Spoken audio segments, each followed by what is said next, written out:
네, 시간은 출애굽기 20장 12절로 어버이 주일이라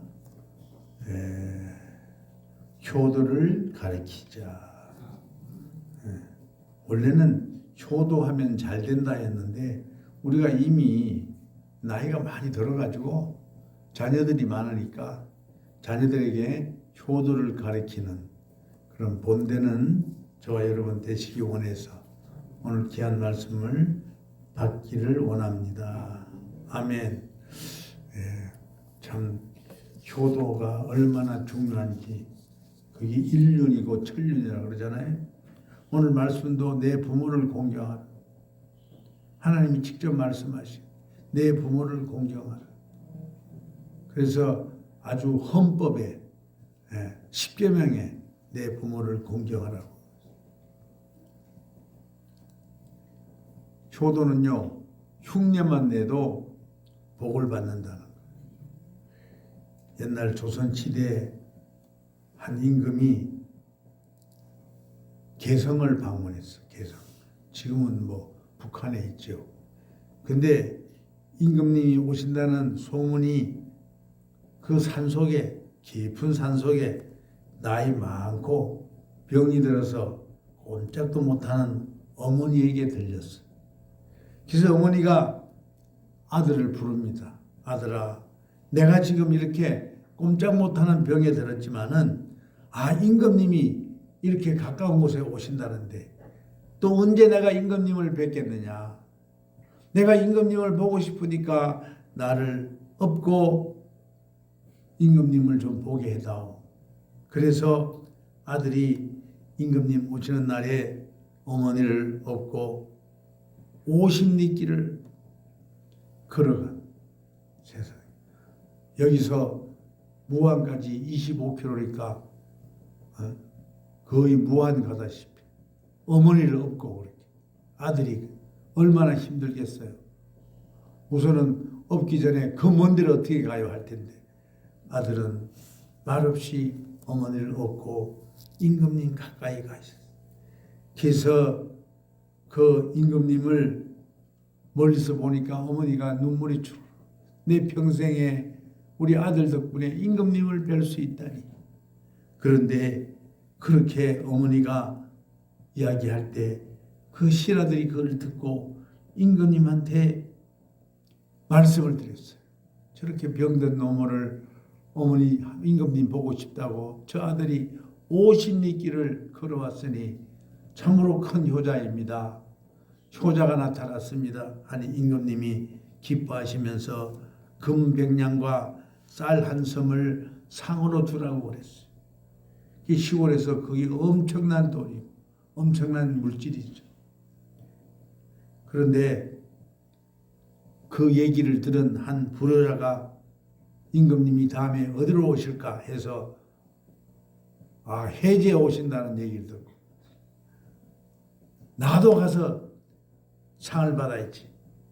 그래서 아프지 않은 어머니를, 걸을 수 있는 어머니를 괜히 등에다 업었어. 어머니 엎어요. 이래가지고 임금님한테 갔어. 그러니까 신하들이 그 동네 사람들이 얘기하는데 저 엄마는 아프지 않은데 상 받으려고 저렇게 업고 왔다고 하니 신하들이 임금한테 보고를 합니다. 저 사람은 불효자입니다. 엄마가 아프지 않은데 강제로 얻고 지가 상 받으려고 얻고 왔다고. 그러니까 임금님이 이렇게 얘기합니다. 효도는 흉내만 내어도 좋은 것이다. 그러니까 똑같이 상을 주어라. 효도는요, 하는 척이라도 해야 돼. 여러분, 어버이 주일에 뭐 자녀들한테 용돈 많이 받았습니까? 저는 누가 용돈 많이 받았다고 또 식사를 대접해서 잘 먹었습니다만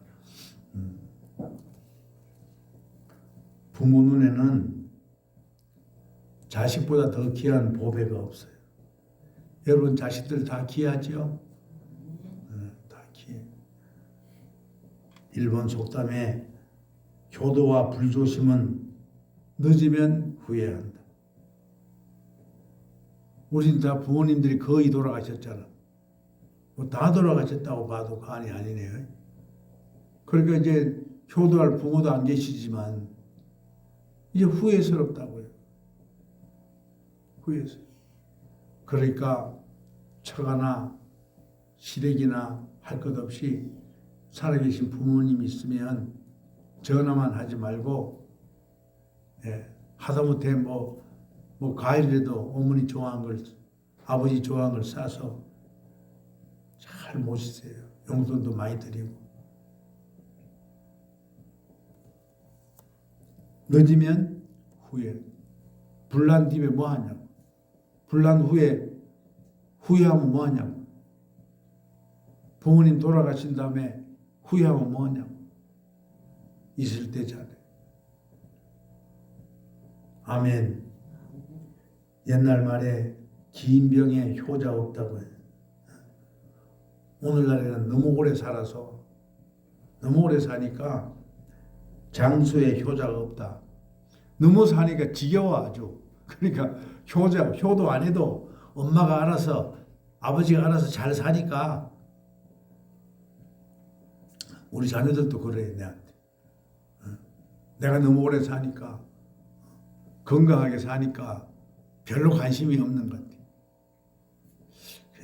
일부러 아프다고 해볼까 생각도 들어. 전에 옛날에 가나안 농문학교에 김평일 장로님이 계셨어요.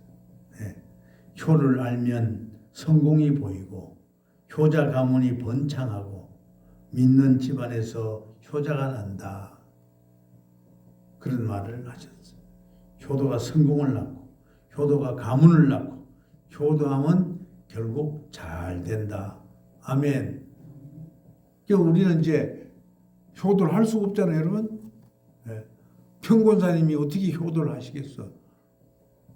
안 되잖아. 그렇죠? 그러니까 효도를 잘 가르치라. 옛날 말이 있어요. 효자는 부모가 만든다 그랬어. 아멘. 자식들이 효도할 수 있는 말과 환경과 이런 걸 잘 만드세요. 그래서 자녀들이 부모를 어렵게 생각하고 늘 효도할 수 있도록 그렇게 사시기 바랍니다. 오늘 본문은 하나님이 이스라엘 백성들에게 출애굽하여서 나오자마자 시내산에서 이제 광야 생활하기 위해서 막 출발할 때에 오늘 본문의 말씀을 하는 거예요. 10계명 중에 하나죠. 내 부모를 공경하라. 그리하면 내 하나님 여호와가 내게 준 땅에서 내 생명이 길리라. 아멘. 애굽에서 종살이 할 때는 효도라는 게 없었어요. 다 종이니까. 자식도 종이고 나도 종이니까 종살이 하는 주제에 효도가 있겠어요? 없지 그렇지만은 이제 광야를 살 때는 하나님이 인도하는 삶을 살 때는 즉 성도를 살 때는 효도에 대해서 잘 알아야 된다. 자녀들을 효자로 만드시고 효녀로 만드시기 바랍니다. 아멘. 비록 장수하지만 어쩌면 자녀보다 더 오래 살 수도 있지만 그래도 자녀들에게 효자, 효녀, 효손들로 만드시는 저와 여러분 되시기 바랍니다. 아멘. 그래서 성경은 효도하면 내 생명이 길리라. 자녀들이 잘 되고 땅에서 생명이 장수한다는 거예요.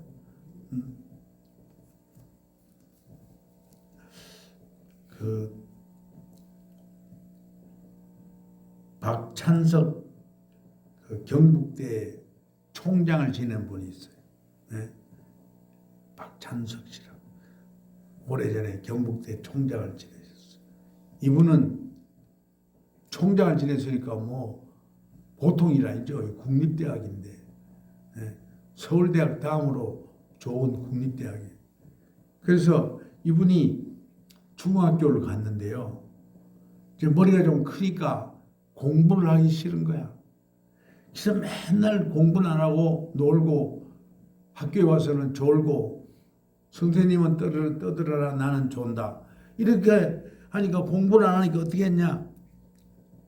1학년 중학교 1학년에 들어가서 한 반이 68명인데 지금이야 뭐 20명 30명 시골에는 뭐 1명 2명이지만 저도 그 옛날 국민학교 초등학교 국민학교라 그랬죠. 다닐 때 한 반이 뭐 50명 60명 다 됐어요.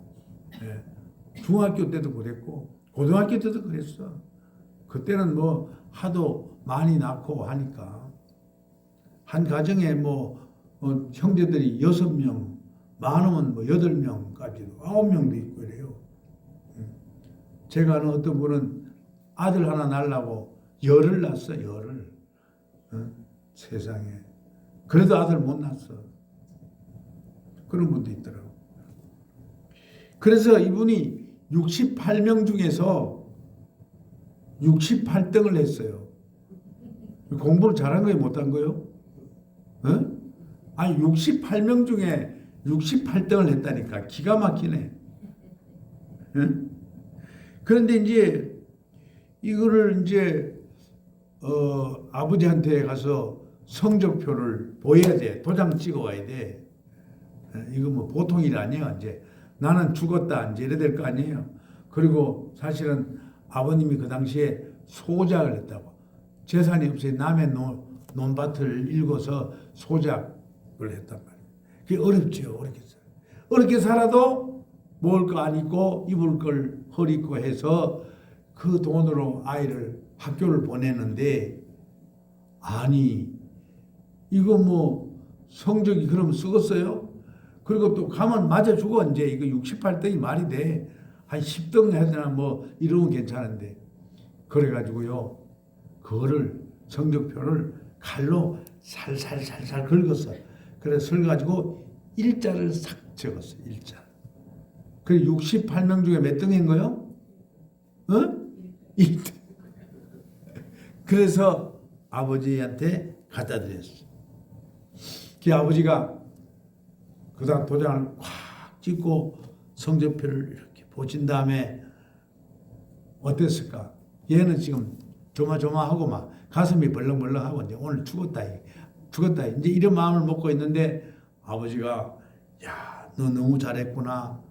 과연 내 아들이 틀림없구나 하고 집에 재산 목록 1호인 돼지가 있었어. 돼지.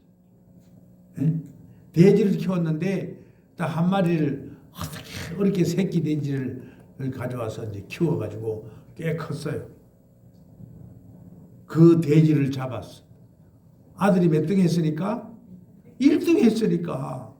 그래가지고 동네 잔치를 벌이는데 우리 아들이 1등 했습니다. 1등. 이 지방 1등 했다고 선전을 하고 광고를 하고 기가 막히지 뭐. 지는 사실은 꼴등인데. 그런데 이제 이 소문이 학교로 가면 어떻게 되겠어요 이게. 보통 일이 아니에요 얘가 지금.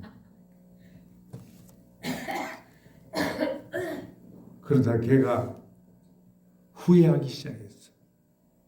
내가 공부를 안 해서 이렇구나.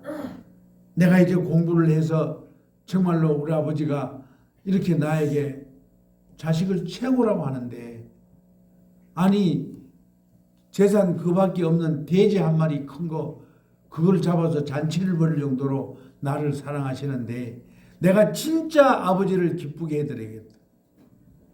지금 우리 믿음의 백성들 같은 뭐요? 진짜 하나님을 기쁘게 해야 되겠다. 아 그래서 공부를 시작합니다. 그래가지고 열심히 하니까 정말로 68등이 자꾸 올라가기 시작하는 거예요. 이제는 막 목숨 걸고 공부를 하니까요. 자꾸 올라가서 진짜로 1등이 돼버렸어. 그래서 17년이 지난 후에 그가 대학 교수가 되었어. 박사를 따고 세상에 박사까지 됐어요. 그 대학 교수가 됐어요. 경북대학교 유명한 국립대학교에 저는 강원대학 그것도 국립 나왔지만은 경북대학은 그 당시에 더 알아줬어. 강원대학도 알아주지만. 그래서 이제 대학 교수 딱 됐으니까 뭐 존경받을 만하잖아요. 그래서 지금 이제 늙으신 아버님을 만나러 가는 거예요. 그래서 만나러 가면서 이제 어버이 주일이야, 이렇게 카네이션 들고 어버이 주일. 그 이제 부인도 있고 그러니까 이제 가족이 같이 이제. 그래서 아들이 가면서 차를 타고 가면서 어떤 생각을 했는가? 내가 이번에 가서 아버지에게 사과를 해야 되겠다. 아버지, 내가 과거에 이래 잘못을 했습니다. 그래서 아버지한테 가서 절을 하고, 아버지, 제 중학교 1학년 때 하는데 아버지가 입을 막는 거야. 뭐라고 하냐? 조용히 해라. 손자가 듣는다. 뭔 말이에요? 아버지는 다 알고 있었다. 여러분은 여러분의 자녀들 다 알고 있죠? 여러분의 사정, 성격, 어떻게 사는지 다 알고 있죠? 예수님도 우리를 다 알고 있어. 우리가 자녀 아는 것보다 더 많이 예수님은 우리를 알고 자녀들을 알아요.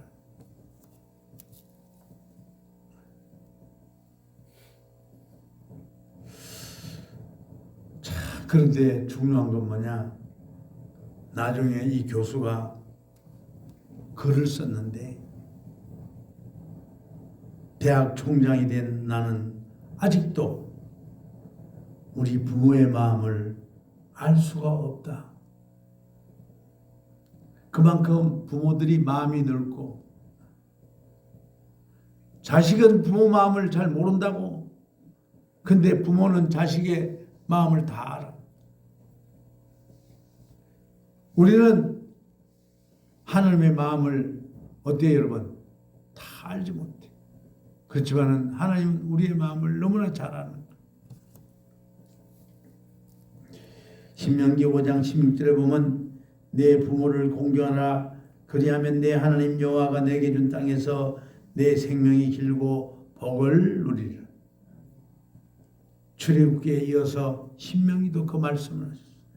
신명기 20장 6절에 보면 그 부모를 경건히 여기는 자는 저주를 받을 것이라. 모든 백성은 아멘하지. 에베소 6장 1절에 3절에 보면 부모에게 순종하라. 내 아버지와 어머니를 공경하라. 이로써 내가 잘되고 땅에서 장수하리라.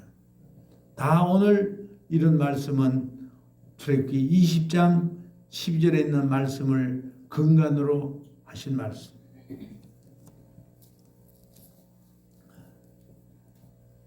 불효자는 웁니다. 이런 악극이 있어요. 5, 60년대에 생선 장수를 하여 외아들을 뒷바라지 하는 홀어머니가 계셨는데, 잘 외아들을 키워가지고 대학까지 보냈더니 재벌딸과 결혼했어. 어머니를 돌보지 않는 거예요. 그 출세한 아들 집에서, 집주에서 어머니가 들어갈까 말까, 우리 아들 보러 갈까 말까, 우리 손주 한번 볼까 말까. 근데 결혼한 아들은 어머니를 외면하고, 며느리도 시어머니를 외면하고, 그리고 어머니가 아들 키우느라고 모든 걸 아들한테 바쳐서 옷도 없어가지고 거지 옷장을 하고 아들 집을 맴돌고 있어. 그러던 어머니가 그만 아들 집 근처에서 쓰러져서 소천하셨어. 그제서야 그 아들이 그 모습을 보고 나서 그 불효자는 웁니다라는 그런 노래를 불렀어. 불러봐도 울어봐도 못 오실 어머님을 원통에 불러보고 땅을 치며 통곡해도 다시 못 올 어머니요, 불초한 이 자식을 생전에 지은 죄를 엎드려 비웁니다. 뭐 그런 노래. 그래서 오늘 우리 그 노래를 한번 들어보려고 합니다. 네. 이거는 뭐 유행 갈 수도 있지만 너무나 우리에게 효도에 대해서 알게 해주는 노래라. 장로님 요거를 좀 켜주세요. 네. 그 두 번째 있는 거예요. 두 번째. 송해 선생이 돌아가셨죠. 그분이 부른 거예요.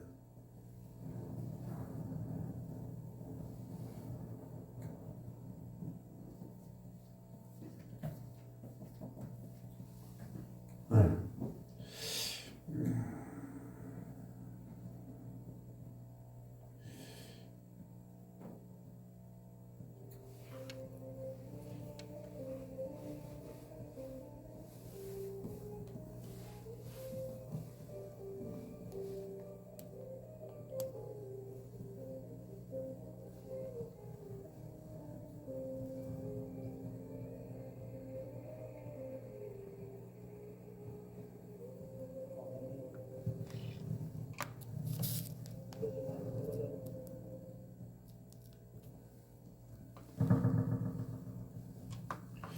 이거 안 나오네? 소리가.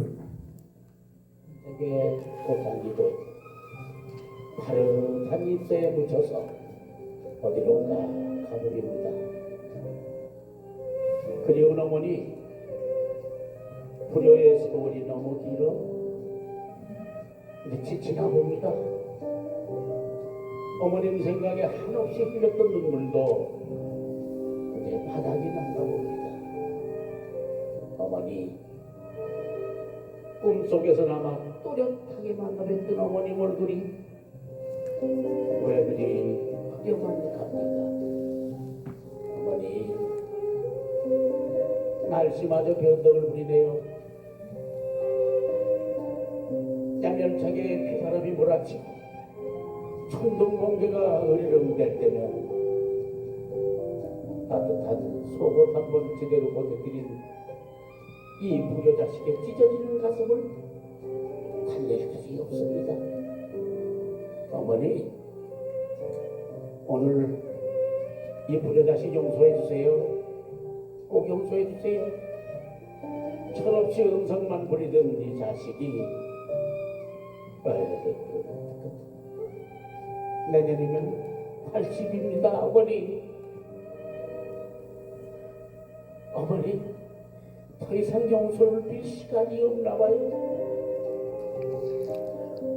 오냐, 내 소원을 내 자식의 마음을 이해되었지 모르겠느냐? 그게 어찌 내 잘못이 되겠냐? 용기를 갖거라. 만나 볼 때까지 영가지 말거라. 고요. 어머니 고맙습니다. 어디 찢어지는 마음이 제 마음 부르겠습니다. 불효를 풀지 못하는 한을 품은 모든 이의 마음을 섞어 이 노래 한 곡을 어머님께 바칩니다. 어머니,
어머니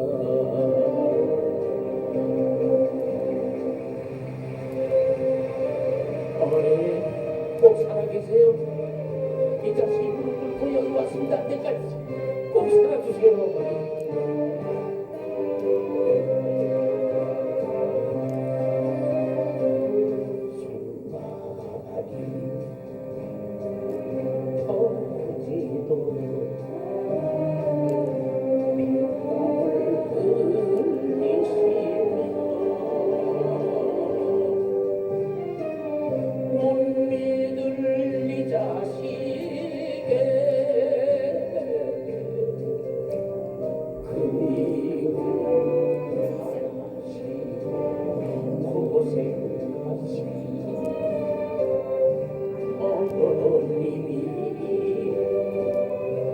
드디어 이 세상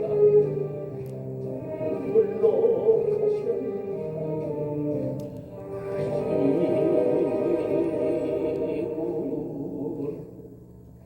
우리 어머니 불쌍해서 어떡하나.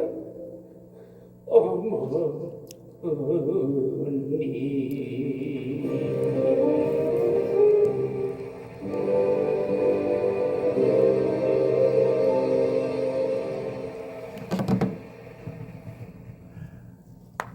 원천.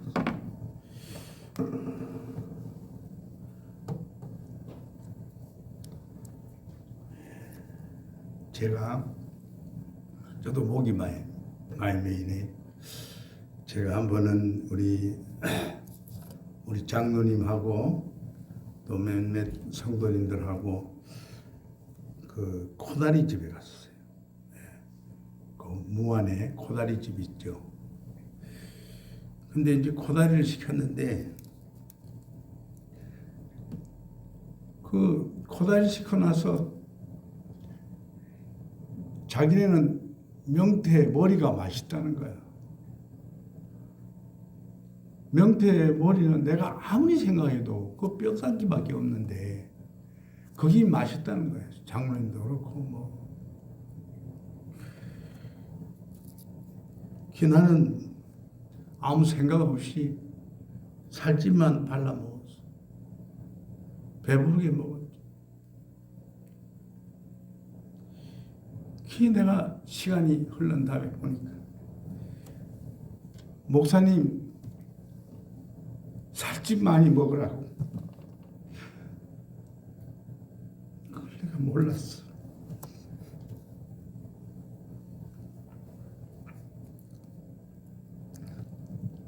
그때 내가 왜 그 마음을 읽지 못했을까? 그런 생각을 하고 다음에 가면 내가 대가지를 먹어야 되겠다. 그런 생각을 해봤어. 오늘 어머니가 그냥 빈말로 생선 머리통이 너무나 맛있다. 그래 했더니 너희들 그 머리통이 얼마나 맛있는 줄 알아? 하니까 그 아들이 하는 말이 어머니 생선 머리가 정말 맛있지요? 그 마음이 내 마음이었다. 알고 봤다. 내가 꼭 바란 건 아니지만은 나는 몸이 안 좋아서 너희끼리 외식하고 오라. 그렇게 얘기했어. 왜냐하면 이제 외식할 때도 있으니까 가족들끼리. 너희들이 갔다 와. 나 몸이 안 좋아. 그랬더니 며느리라는 인간이 하는 말이 아버님 그럼 집 잘 보고 계세요? 하고 지네끼리 갔다 오는 거야. 엄마는 그게 아닌데.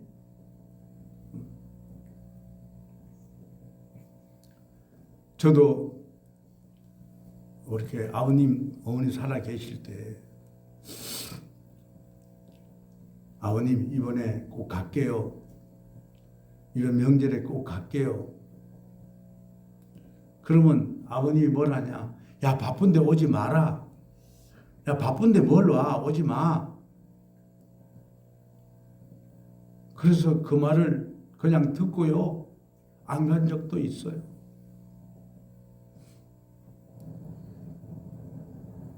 그러는 게 아니에요. 정말 그러는 게 아니에요. 너희들 생각에 내가 빈말 한번 했는데, 너희들을 생각해서 내가 빈말 한번 했는데, 정말 그런 게 아니다. 너희들 두 번도 안 물어보고 매정하게 발길을 돌리니까 내가 바라는 건 그게 아니었어. 그게 아니야. 우리는 육신의 부모님들에게도 그래. 그런데 정말로 죽을 수밖에 없는 우리, 죽으면 지옥 갈 수밖에 없는 우리를 살리신, 정말로 피 흘리고 살 지키고 돌아가신 우리 예수님, 늘 배반하고 살잖아요. 예수님을 외면하며 살잖아요. 그럴 때가 너무나 많아. 오늘 어버이날에 다시 한번 그러한 제도를 회개하고 이제 말씀대로 순종하면서 정말로 자녀들에게 효도를 가리키는, 그래서 자녀들이 이 땅에서 복을 받고 또 장수할 수 있는 그런 축복의 삶을 사는 그런 저와 여러분과 여러분의 자녀들이 되기를 예수의 이름으로 축원합니다. 기도합니다. 오늘 또 주님이 말씀하셨습니다. 내 부모를 공경하라. 아버지 하나님, 그 말씀이 우리 마음판에 새겨지고 또 예수님을 경외하고 그 말씀에 순종하는 그 말씀이 내 가슴에 새겨져서 이제 효도라는 걸 알고 하나님을 경외하는 것을 알고 살아가는 저희들 다 되게 하여 주시옵소서. 우리 주 예수 그리스도의 이름으로 기도 올리옵나이다. 아멘.